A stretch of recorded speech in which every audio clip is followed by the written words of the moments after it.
Hello guys, hope you're all doing great. So as I promised, here's my first video. I will admit it is kind of late right now. It's almost 9 p.m. But I'm very happy to do this. I was trying to get my camera to work and everything. So here I go. Hope you're gonna see the content well. So the first one is a book review. I'm doing a book review for this amazing book. It's called The Monk Who Sold His Ferrari. So let me show you guys the book cover. So it's right here, as you can see. It's the book I have here, and not all look the same, but it's a great book.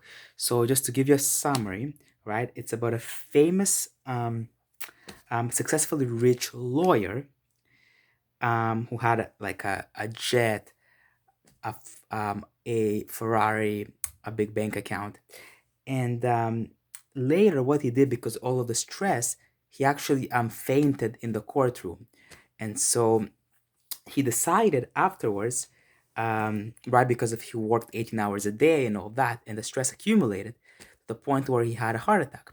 And so he decided from there to quit his job, to go to live peacefully in India, to live a more meaningful life with purpose. So he went to the Himalayan range, actually, in India, to live a new life, right? To be free from all that stress that he experienced. Although he was wealthy materialistically, he wasn't actually like truly happy, right?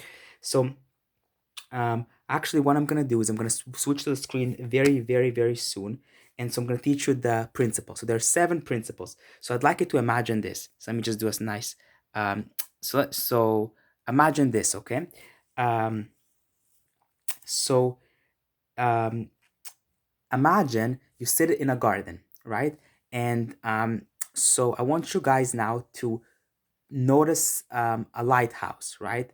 And the door opens. A sumo wrestler comes out, dressed in a thin wire underwear, finding a gold watch, slips and falls, tries to pick it up, and then he wakes up into the flower, so the smell of the roses. He looks to the left and finds a path of diamonds where he finds all the happiness in the world, supposedly, right? And follows that path where he disappears. So again, there's like kind of like these 7 principles. So we have the garden, the lighthouse, the sumo wrestler, the thin wire, the gold watch, the roses, and the path of diamonds. So these are the 7 principles, each of which have a hidden meaning, which we'll talk about. So the first one is the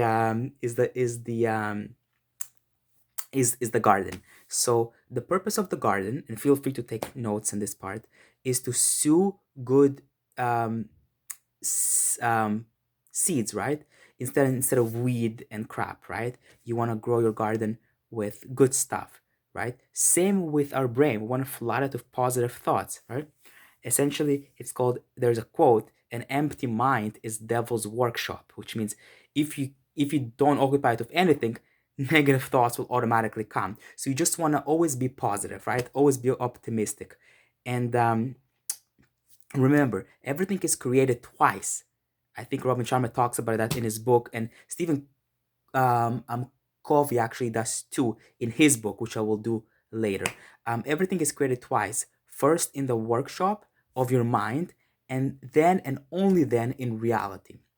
So take control of your thoughts, okay, and expect the best. Is kind of the idea, right? Because if you don't take control of your thoughts, and if you don't think positively, you're not going to get the results that you're looking for. So all the results that people get come from the work of imagination or thoughts in our mind, in our brain, okay? So again, how do we do this? So this is, we have like a garden, right? But how can we achieve this, right? Well, there's actually 3 ways, and I will make you do all this at the end. So be sure to watch till the end, because I'll give you practical strategies. All of my summary reviews have practical strategies at the end. So I will make you guys do everything that I'm actually talking about in the book reviews. So I'm watching you, so make sure you do them. Um, the first thing is called the heart of the rose. It is a nice thing. It's actually a small meditation where you literally look at the heart of a rose. So you have a rose in front of you and you look at the heart of the rose. But you can use any object that you pretty much want to use, and just spend 5 minutes a day doing that. Okay, you can do more, of course, but at least 5 minutes. And you can do it with any object. You can do it with an apple or an orange. Okay, um, or with any other anything that has like a smell will be better, right? So you can experience all the five senses. So you just meditate in silence, pay attention to the heart of the rose, or the five senses of any object that you really want. There's also like heart of the rose meditation on YouTube that you can use as well. Okay, it's approximately 5 minutes. The second thing that you can do is called oppositional thinking. By the way, heart of the rose is good for the garden because it allows you to kind of free your mind, right? It allows you to take control of your thoughts um, by um, by making you pretty much calm and still.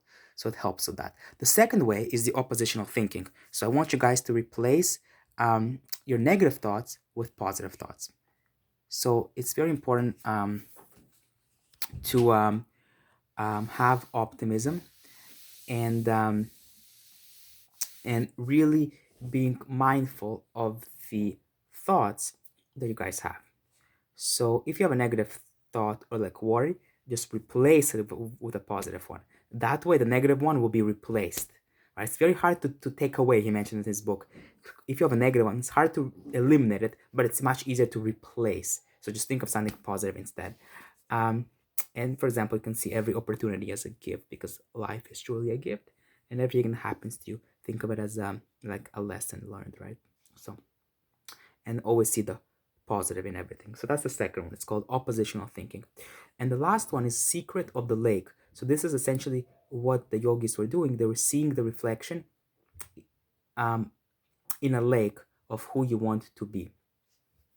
Okay. So essentially, this can be done anywhere. For example, try picturing your life in your mind, right? So how you want to act or behave in different situations. So I'll give you an example, right? So for example, um, you can do it anywhere, but you want to picture your life in your mind and how you want to act or behave, um, um, for example, differently, right? Or in different situations, for example. So this can include the physical realm. So you can talk about like food and exercise, right? Eating healthy, exercise, and all that. The second one is the social realm. So this includes the relationships you have in life. You can talk about the financial, intellectual, and spiritual. So these five levels you can include in the secret of the lake. Okay, so this is important because imagination is more important than knowledge. So if you can imagine everything in your mind, it's great. So you don't actually have to go and see the reflection of the lake, although you could, but you can just do any place and actually picture in your mind, right? You can do it. There's a meditation by Vishen Lakiani, right? And it's called six phase meditation. I love it, and you actually get to visualize. Think that vision is great, and I think this meditation is good. It's 6 steps, and really, there's a part where you literally visualize your future. So that's great for that. But you can do any meditation or where you get to visualize your future or who you want to be. Okay, so that's the first one. It's the mind, and we want to use the heart of the rose, oppositional thinking, and the secret of the lake. The next one is called the lighthouse. That's where you set your goals. So you have to know your destiny, right? Following the purpose and who you want to be and living with integrity. So there's 2 steps. The first one is self-examination, right? So you really want to try to kind of, it's good to meditate and kind of see why are you here on earth and what's your goals, right? And so and so you can do that by simply following 5 steps, right? One is having a picture. So that's kind of related to the previous one, right? With the secret of the lake where you try to visualize. The second one is you want pressure to achieve. So you need, for example, you can tell all your friends because if they know, it pushes you to achieve because you don't want to just look like a fool and not doing it after you have told everyone that you will do it. The third part of the and then you need a timeline. That's the third part of like the 5 principles. And then so again we have self-examination. And how are you going to do it? There's 5 principles. You want to picture in your mind. You want to pressure yourself to do it. You want to have a timeline. So by when are you going to do it? And then you want to do and then there's a power of 21. So any habit you'll achieve it if you do it 21 days. That's what he says in the book. And then you have to enjoy the process, right? And I think that Tony Robbins also mentions that, right? You want to enjoy the process. It's the process, right? Don't always focus on the outcome, although that's great. It's the process of how to get there. Every small step, every small victory, you want to celebrate and cherish. Okay, that's the idea.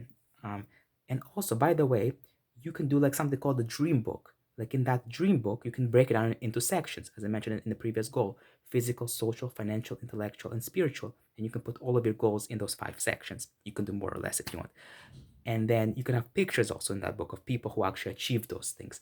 And so that way, those are people who you want to look up to. Okay. And then the third thing is called the principle of Kaizen. So that involves doing what you fear to. Essentially, you want to never, that's called never ending achievement, right? So a part of that is doing what you fear. And actually, Roman Sharma breaks it down into 10 ancient rituals. So I'll go over them. So how can you achieve that Kaizen? So that's the Sumo Wrestler, by the way, in the imagination exercise that I got you to do earlier, right? Of the 7 principles. So 1 is silence. 2 is physicality. So the first one is of the 10 rituals for the third kind of big idea of the sumo wrestler is silence. So having a time to do silence. The Heart of the Rose meditation, by the way, is great for that. Or you can do any other kind of just in the morning, right? Being in a quiet place. Next, second was called the ritual of physicality. So that involves exercising, moving of the body, doing yoga, Pilates, Tai Chi, and Qigong. But it can be anything. These are just examples, right? You can do any exercise that you pretty much want, like yoga. If you want a hot yoga session of 90 minutes, do just that. But there's a bunch of ways that you can actually achieve physicality, just getting your body to move. Okay, you can do like yoga postures, etc., going to the gym. Okay, the next one is live nourishment. So this one involves eating live foods. Um, so um, I'll talk a bit more about that in upcoming videos. So for now, what he means by that is eating live food versus dead food. Um, so I definitely agree with that. I will discuss more about this topic in future videos if that's okay. But for now, just know the benefits of eating live foods. Um, the next one involves reading books, right? So a book a day, for example, is a bit hard, but a book a week is more reasonable. That's why I'm doing these book reviews to help you guys. So like 30 minutes to an hour a day because books are like the best mentors. Personal reflection. So I'm the next one. So at the end of the day, you want to assess it. What would you do differently and how can you change? Okay. The next one is ritual of early awakening. So waking up early with the sun. So when the sun comes up, you wake up.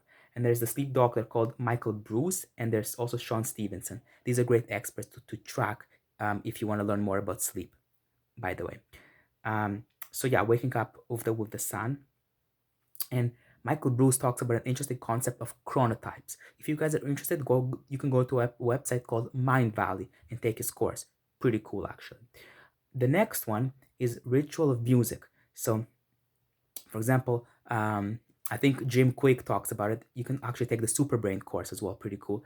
And he mentions that classical music actually helps you better learn and remember things, for example. So using music to your advantage is awesome, right? Also, like there's different smells that help you study better. I think peppermint and rosemary are the two, so you can actually learn information better just having those smells beside you. The next one is called mantras, right? For example, I'm confident and strong. These really affect your self-esteem, so allow you to reach your goals and your destiny. Just repeating those many, many times in your head will change the perception of yourself and of who you are, your self-image, right? Your self-concept. The next one is congruent character. So again, this involves making small changes to reach your goals. And then the next one is the last one is simplicity. So focusing on priorities and not basing your happiness on money. So it's not about how much money you have, but it's more like your priorities to reach your goals that we talked about earlier. Okay, so again, the third one is Kaizen, and it's the sumo wrestler, and there's never-ending improvement. You want to keep on improving, and it involves living with no fear and following the 10 ancient rituals that I just mentioned. we'll continue the next couple of principles in the next, because I'm over 15 minutes. See you guys.